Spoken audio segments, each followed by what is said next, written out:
I put butterfly for insects because some people don't really like to look at insects. But the spider, I did blue because my brother likes blue.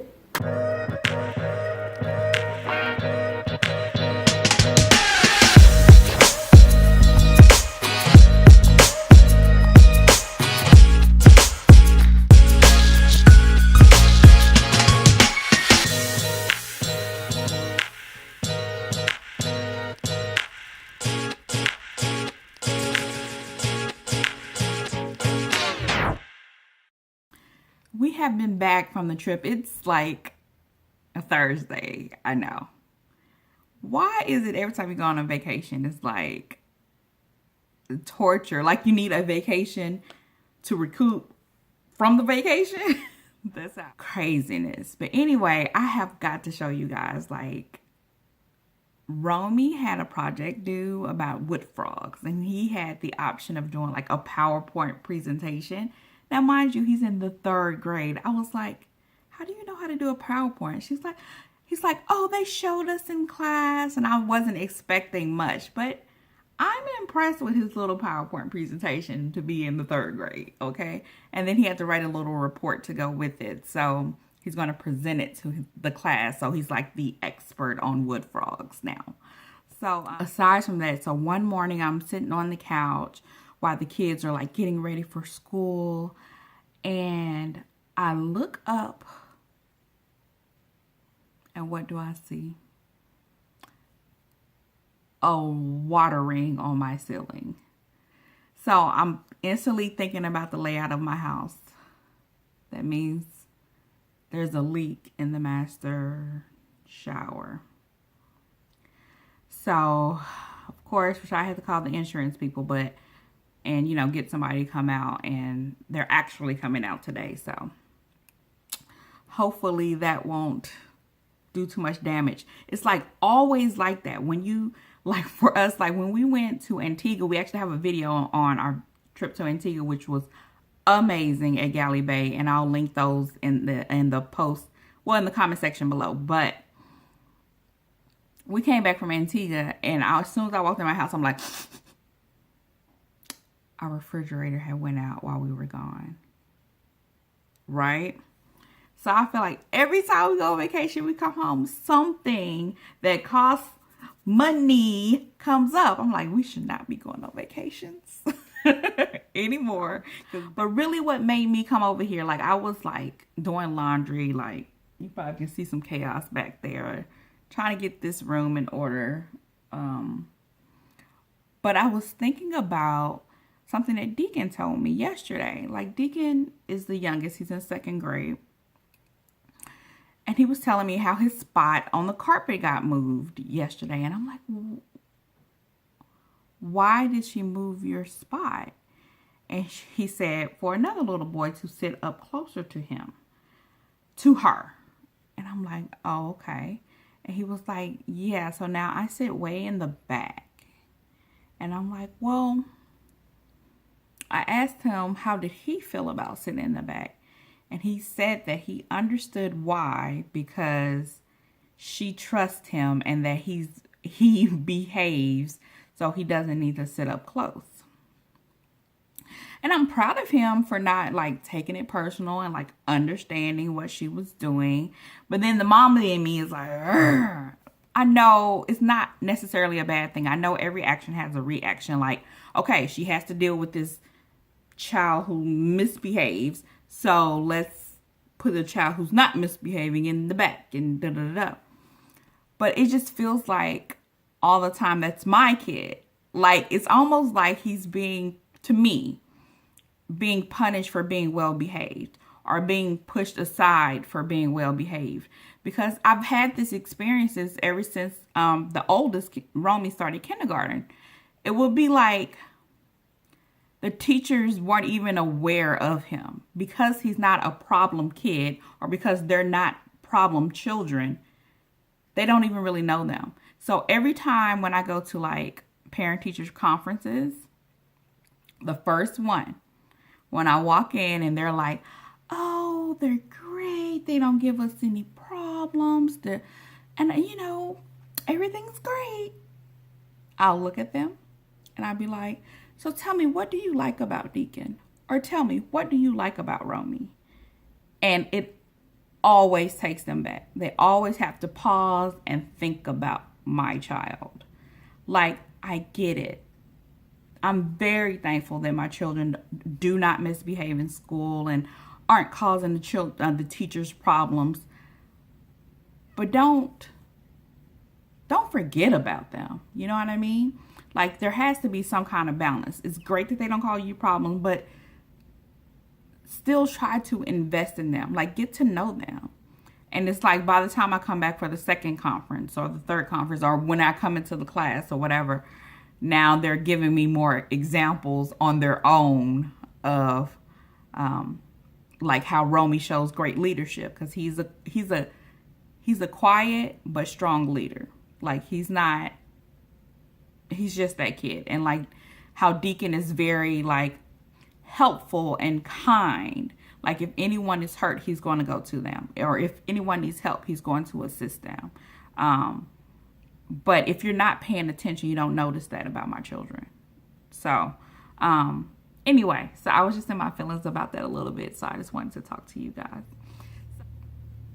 And on the flip side of that, I also have been applying to be a substitute teacher in the school district that my kids attend. Basically because I want to get back into the workforce, but I don't want to work a 9 to 5, and I still want to be available to my children. And this is like the best way to do it without it disrupting our household. So I actually got the position, and now I'm just waiting for, jobs to come available. So now I just got to figure this whole thing out. And today I'm actually going to work on, today or tomorrow, we shall see. I'm going to work on creating like a substitute teacher bag. Like, I've been on Pinterest and trying to figure all that out. Let me get back to like cleaning up this room. When you come back from a trip, you just unpack and it just seems like it's never ending. And my hair, I washed it and then just tied it up. So I'm about to blow dry it out and straighten it too. So I got a lot on my plate. Let me get to work.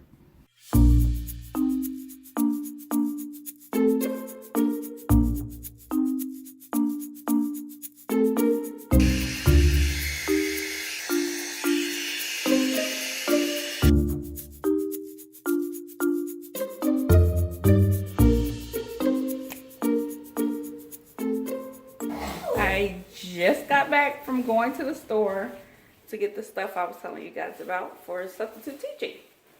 And the stuff's over there. I had Deacon draw on the backside of my clipboard for me a little rainbow, just to make it cute. This gotta be all business, fun. Business, fun. Then I made some hall passes for when I'm substitute teaching, and then there's some other random stuff over there. We discovered a small little wet spot on the ceiling, right? Uh-huh. So we're trying to figure out what it was. So right above the wet spot is our master bathroom shower. So we had the warranty company come out, check it out, and basically it was the seal where the water drains. It was old and brittle, and it needs to be replaced. So hopefully, I believe that's the answer. Yeah, thank goodness it's a simple fix. Woo! Woo! We ain't got no money. We ain't got no money. I told him after we just came from a vacation. It's always something when we come back from vacation, there's some kind of drama. Exactly. So hopefully we good on that. Also lives in the northern part of Georgia. The end. I didn't say the right the end. So, Daddy, what did you think of it? I thought it was pretty decent. I mean, there may be a few little grammatical things, but it's probably not as descriptive as it should be, but I think it's a good start, a good base. All about wood frogs. The wood frog lives in the northern part of Georgia. I hope you liked learning about the wood frog.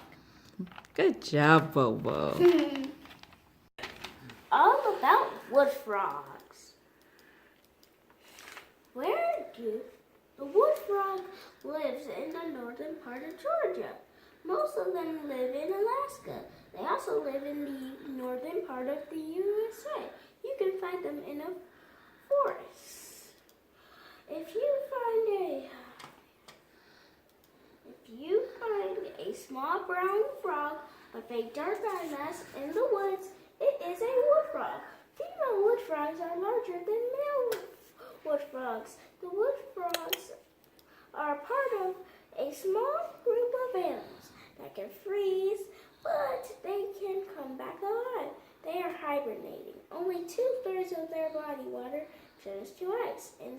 In the spring, it thaws and hops away. Wood frogs like to eat insects and spiders. I hope you liked learning about the wood frog. See? Because you're spinning so much. Night night, baby. Night night. More. Good luck on your presentation tomorrow. That's the arm. There you go, bud.